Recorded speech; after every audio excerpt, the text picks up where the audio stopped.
수요일 오전 9시 그 전까지는 미국과 이란이 어떤 협상에 대한 대화들이 오고 가는지 이런 부분들을 주시해야 되는 중요한 시기가 되겠죠. 개장 전 주요 헤드라인들부터 열어보도록 하겠습니다. 우선 간밤에 업데이트가 된 미국과 이란 측의 발언들, 주요 발언들 먼저 정리를 해보도록 하겠습니다. 우선은 이란은 지금 휴전을 원하는 게 아니다. 휴전은 오히려 이 공격을 위해서 시간을 벌어주는 수단이 될 수밖에 없다. 종전을 요구한다라는 입장을 보였습니다. 그러면서 트럼프 대통령이 당초 요구했었던 15개 항은 터무니가 없다면서 10개 항을 역제안을 전달을 했다라는 소식이 전해졌습니다. 그리고 트럼프 대통령은 이란 측에서 요구하는 조건들을 다 검토를 했는데 큰 진전은 있지만 충분하지 않다라면서 또한 이란에 대한 기한 연장은 더 이상은 없다라는 입장을 다시 한번 또 강경히 밝히는 모습을 보여주기도 했습니다.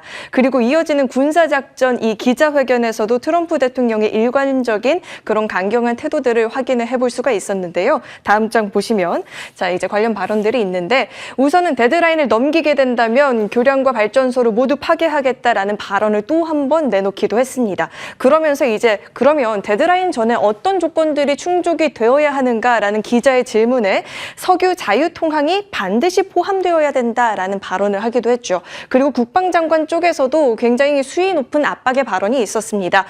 개전 이후 오늘 가장 대규모의 공격이 있을 것이고 내일은 오늘보다도 더 많은 공습이 있을 것이다라고 예고하기도 했습니다. 그리고 조금 전 이란 쪽에서 전해진 메시지가 있었는데요. 국영TV를 통해서 이란 군 대변인이 미국이 그 어떤 위협을 가하다 하더라도 군사작전을 지속할 것이다라는 입장을 또 한 번 밝혔습니다. 그러니까 지금 데드라인 시간은 임박해 가고 있는데 양쪽의 팽팽한 입장차가 여전히 좀 좁혀지지 않는 듯한 모습은 보여지고 있습니다. 자, 이어서 두 번째 헤드라인도 만나보겠습니다. LX 일렉트릭 그리고 일진전기가 북미 지역에서 1,000억 원대의 초고압 변압기 공급 계약을 잇따라 좀 따내고 있다라는 소식이 전해졌었죠. 다음 장 통해서 또 살펴볼 텐데 일진전기 같은 경우에는 전일 8%, LX 일렉트릭도 장중에 7% 가까운 시세를 보일 만큼 관련한 종목들이 상승세를 보이기도 했습니다. 트럼프 대통령이 최근에 철강에 있어서 25%의 관세를 부과를 했는데 전력기기만 예외적으로 15%의 관세를 부과를 했습니다. 지금 북미 지역에서 AI 데이터 센터 건설에 있어서 붐이 일고 있고 수요가 급증을 하고 있기 때문에 업계에서는 지금 공급자 우위의 시장이 형성되고 있는 것 같다라는 분석을 내놓았고요. 그리고 이런 공급자 우위 시장이 한동안은 더 지속될 수 있다라고 내다보고 있는 상황입니다. 지금 두 기업뿐만 아니라 HD 현대일렉트릭과 효성중공업도 관세가 발효가 되기 전에 미국 기업에 이 변압기를 공급하는 계약을 체결한 바가 있었는데 관세 발효 이후에 HD 현대일렉트릭 같은 경우에는 내년분 발주 물량부터 관세 반영 비율을 84%에서 100%로 인상을 예고를 하기도 했고요. 효성중공업 같은 경우에는 계약 금액을 추가로 올리는 계약을 이미 맺었다라는 소식도 전해지고 있습니다. 그러니까 관세가 아무리 올라도 한국 기업의 경쟁력이 지금 흔들리지 않고 있다라는 점을 또 시사를 하고 있다라는 분석들 제기되고 있습니다. 자, 이어서 세 번째 헤드라인도 열어보겠습니다. 지금 이란 전쟁과 노후화된 선박의 교체 시기가 맞물리게 되면서 유조선이 갑자기 K조선업계의 효자 노릇을 톡톡히 하고 있다라는 분석이 나왔습니다. 최근 왜 수년간은 친환경에 따라서 이 유조선 발주가 대폭 감소를 했었고 부가가치도 비교적 낮다 보니까 조선업계에서 그다지 주목을 하지 않았었는데 최근에 이 유조선 몸값이 오르게 되면서 주요 조선업계들도 유조선 수주 계약에 열심히 좀 하고 있다라는 분석들이 제기가 되고 있는 건데요. 지금 세계 곳곳에서 운영을 하고 있는 유조선이 상당수가 2000년대 중후반에 건조를 했었기 때문에 이미 15년, 20년 정도가 지난 거죠. 그로 인해서 지금 교체 시기가 도래하기도 했고 그게 아니더라도 이제는 유조선에서도 친환경 엔진을 달아야만 주요 항구에 입항을 할 수 있는 경우들이 늘어나고 있다 보니까 시기가 아니더라도 교체가 필요한 상황들이 맞물리게 된 거죠. 여기에 미국과 이란 전쟁으로 인해서 유조선 확보에 대한 경쟁이 또 치열해지고 있는 것도 업계에서는 호재로 작용을 하고 있는 모습입니다. HD 한국조선해양 같은 경우에는 작년에 유조선 1분기에 단 한 척도 수주를 한 바가 없었는데 올해 1분기엔 벌써 7척을 수주를 했고요. 하나오션도 지금 7척, 대한조선 같은 경우에는 지금 3개월 만에 연간 목표치를 다 달성할 만큼 유조선 수주에 지금 K조선사들이 열심히 뛰어들고 있는 모습들이 포착이 되고 있습니다. 전쟁이 끝나더라도 원유 수급 부분 문제가 당장 해결이 되지 않을 가능성이 높다 보니까 유조선의 가치가 당분간은 이렇게 높게 유지가 될 가능성이 있다라는 전망들이 제기가 되고 있는 만큼 이런 조선주들이 추가적인 시세를 가져가 줄 수 있을지도 시장에서 확인이 필요해 보입니다. 자, 이어서 다음 헤드라인도 만나보겠습니다. 전일 장 끝나고 나왔었던 주요 공시들 정리를 해봤는데 우선 넷마블은 코일 주식을 추가로 매수를 한다라는 공시가 있었고요. 심택 같은 경우에는 공시는 아니고 전일 목표 주가 상향 조정 리포트가 있었는데 정규장에서도 상승을 보였는데 넥스트마켓에서도 추가 시세를 가져가는 모습이 특징적으로 나타났다 보니까 이 부분도 참고해 보시길 바라겠습니다. 주요 헤드라인들 살펴봤고요. 자, 이어서 신중우 센터장님과 함께 마켓링크 시간으로 돌아오겠습니다.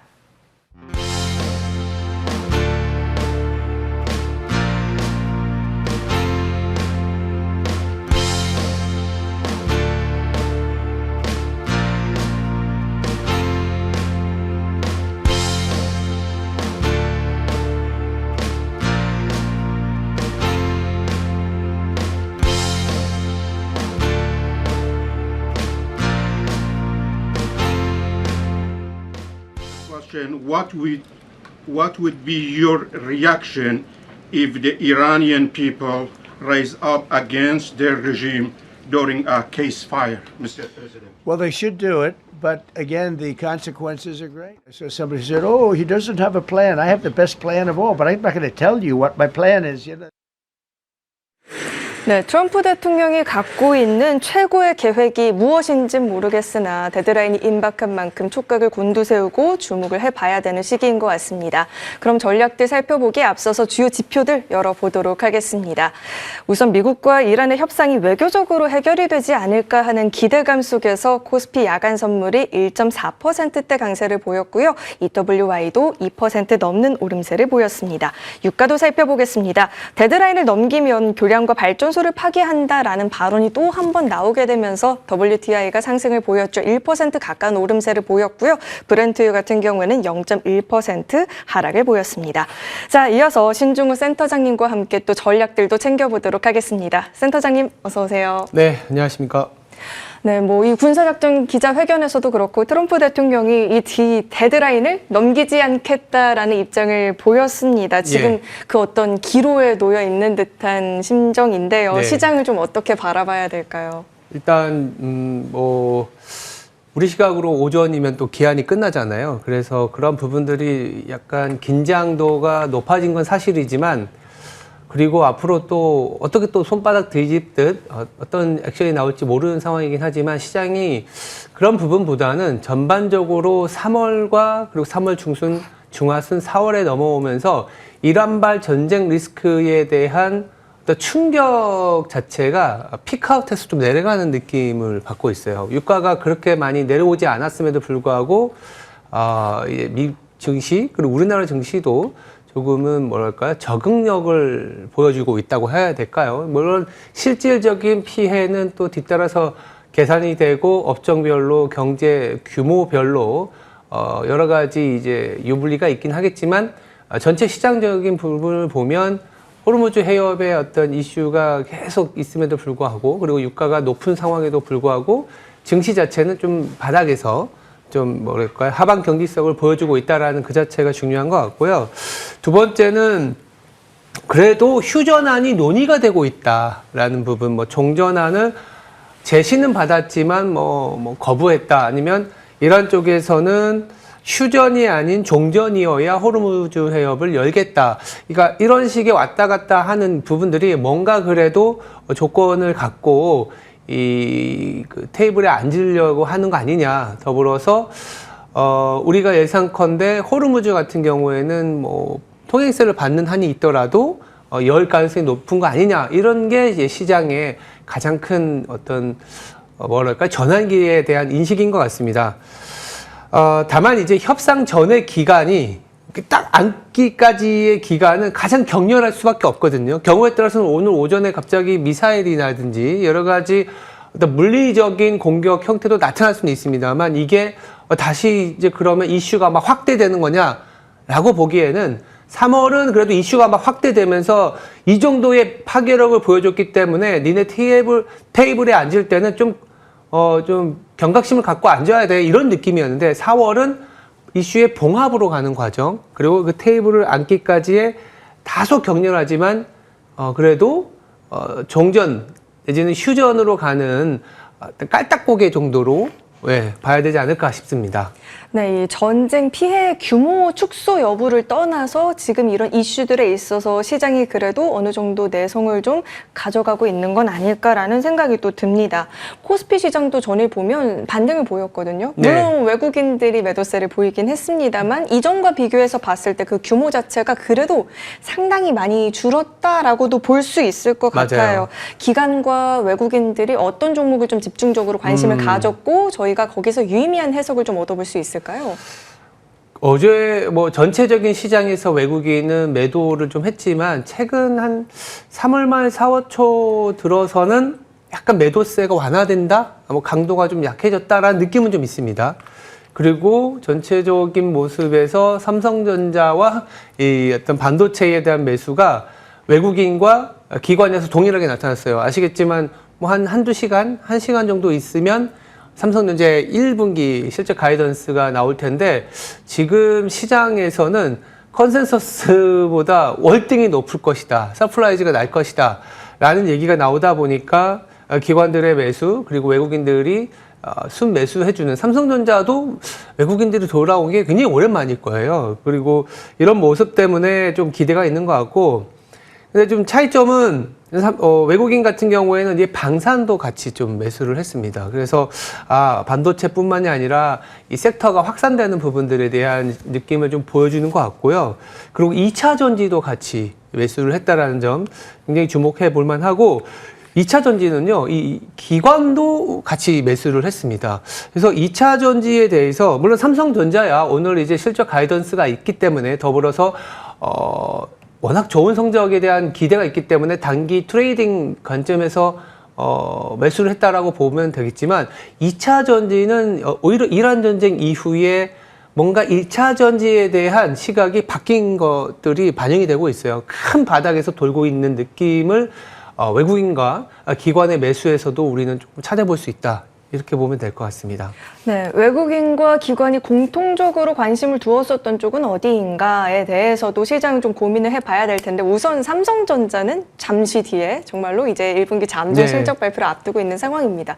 시장의 기대치는 그 어느 때보다도 높은 것 같아요. 뭐 메리츠나 시티 쪽에서는 분기 영업이익을 50조로 웃돌 것이다라고 파격적으로 내다보기도 했었거든요. 네. 그렇다면 우리 에르스 쪽에서는 또 어떻게 전망하고 있을지도 궁금합니다. 저희는 뭐 공식적으로 한 40조 초반 정도 나오지 않을까. 40조 초반도 사실 지금 컨센서스가 한 30조 후반이거든요. 근데 컨센서스라는 거는 시청자분들도 아시겠지만 평균입니다. 평균이고 이 3개월 동안의 평균이기 때문에 이 가장 예전께 이제 조금 낮은 수준이고 최근 게 좀 높은 수준이게 되면 컨센서스가 시간이 지나면서 이제 3개월이 이제 이렇게 옮겨가겠죠. 그러면 이제 올라가는 형태인데 가장 최근까지의 37조, 38조인데 최근 한 1, 2주? 일주일 사이에 나온 증권사들의 레포트는 뭐 40조 중후반, 그리고 메리츠는 50조 초반, 엄청 이렇게 올려나는 그런 모습인데 통상 실적 발표 이전에 이 증권사분들이 올리는 EPS나 실적은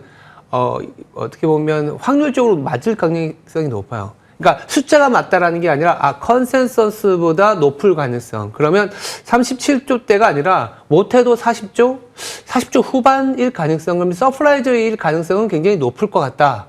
근데 이제 시장에서는 한편으로는 이런 고민도 있어요. 우리가 컨센서스보다는 높은 건 맞는데 50조라는 숫자를 봤는데 50조는 아닌 거야? 라고 할 수도 있는 거예요. 왜냐하면 이제 시장에서는 50 몇 조라는 것도 받아들인 상태가 간밤에 뭐 야간은 아니지만 넥스트레이드에서도 반영을 했었잖아요. 그렇기 때문에 50조가 나오지 않거나 내지는 40조 중후반에 나왔을 때는 또 다른 고민은 자 1분기 실적은 이렇게 나왔는데 2분기 실적은 얼마나 더 잘 나올 수 있을까라는 고민에 넘어가게 되죠. 어쨌든 지금 뭐랄까요, 증권사들의 실적 추정치가 가장 가파르게 올라온 거는 거의 서프라이즈가 날 가능성은 거의 100%에 가깝다. 이 서프라이즈의 기준은 37조, 38조 원이 이제 기준이라고 보면 이거보단 높을 것이다. 근데 시장에서는 서프라이즈가 나와도 주가는 크게 움직이지 않을 가능성도 있다. 공교롭게도 삼성전자 실적 가이던스가 발표된 그 날은 삼성전자의 주가가 그렇게 많이 오른 적은 없어요. 최근 한 8번, 9번을 보시면 그 중에 한 번 정도인가 그럴 거예요. 그러고 나서 나중에 어떤 그 방향성을 잡았는데 아마도 어제 그리고 최근에 삼성전자의 투자자들은 단기적으로 이런 어떤 이벤트 드리븐을 하는 자금도 있을 수 있어서 워낙 너무 높게 설정되어 있는 부분들은 약간의 세론 리스크도 있다 이렇게 보셔도 될 것 같습니다. 네, 지금 댓글에 삼성전자의 주가를 응원하는 글들이 좀 많아서 궁금한 게 네. 통상적으로 이렇게 실적 발표가 되고 난 이후에 세론이 나오는 경우도 많지만 지금 삼성전자 고점 대비해서 많이 그래도 내려와 있는 예. 상황이니까 이번만큼은 그래도 좀 기대를 심어볼 수가 있을까요? 뭐 간밤에 마이크론도 오르고 미국도 이제 괜찮은 상황이라서 그렇게 나쁘진 않을 것 같은데 단기적으로 이 컨센서스를 비트하는 실적이 요새는 스트릿 컨센시스라고 하더라고요. 너무 높은, 눈높이를 너무 높여 놓은 거죠. 근데 또 거꾸로요. 50조 이상이 나왔을 때, 과연 연간으로 지금 2분기, 3분기, 그러니까 우리가 한번 생각을 해봐야 되는 게, 모두가 다 좋다고 얘기하기 때문에, 저도 이제 삼성전자는, 그리고 지수 자체는 이제는 좀 사야 된다라는 생각을 갖고는 있지만, 우리가 이제 1분기 실적은 그래도 약간은 조건이 1, 2월은 상당히 좋은 상황이었잖아요. 그리고 3월 초반까지만 하더라도 그런데 지금 2분기에 들어가는 실적은 아무래도 여러 가지 코스트가 많이 올라간 상황이라는 거죠. 여러 가지 코스트가 올라간 상황에서 지금 실적 이상으로 나올 수 있느냐라는 고민도 같이 끼어 있을 겁니다. 그런 부분들. 그런데 이제 실적 가이던스는 숫자만 나오는 거고 4월 말에 가서 실질적으로 그 어떤 사업부라든지 어떤 2분기의 전체적인 방향이라든지에 대한 상세한 설명이 나올 텐데 그때까지는 이게 1분기 실적이 50조 이상 나와버렸어?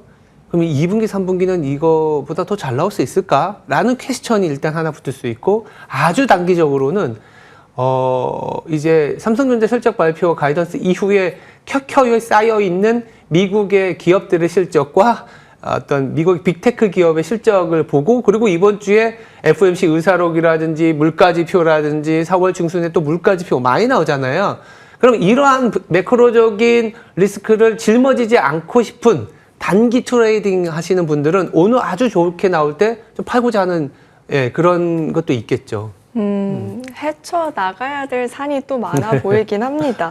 지금 뭐 삼성전자도 점검을 해봤지만 시장에서 정유주들도 강했고 또 센터장님께서 말씀해 주셨던 것처럼 2차 전지로도 종목들의 움직임이 나쁘지가 않아요. 지금 유가 상승으로 인해서 더욱더 부각을 받고 있는 모습인데 만약에 이 전쟁이 좀 장기적인 여파로 이어지게 된다면 주도주 재편 가능성도 좀 열어둬야 될까요? 그러면 장기적으로 가면 사실 주도주 자체가 아니라 시장 자체가 조금 힘이 빠지는 상황일 수도 있는데, 일단 지금 정유주하고 2차 전지에 대한 아이디어는 이제 전쟁이 끝나더라도 유가가 예전 레벨로 돌아갈 수가 없다. 이런 내용이 나오고 있지 않습니까? 그래서 WTI 기준으로 2월에 유가가 $60 중후반이었는데 지금 $100잖아요.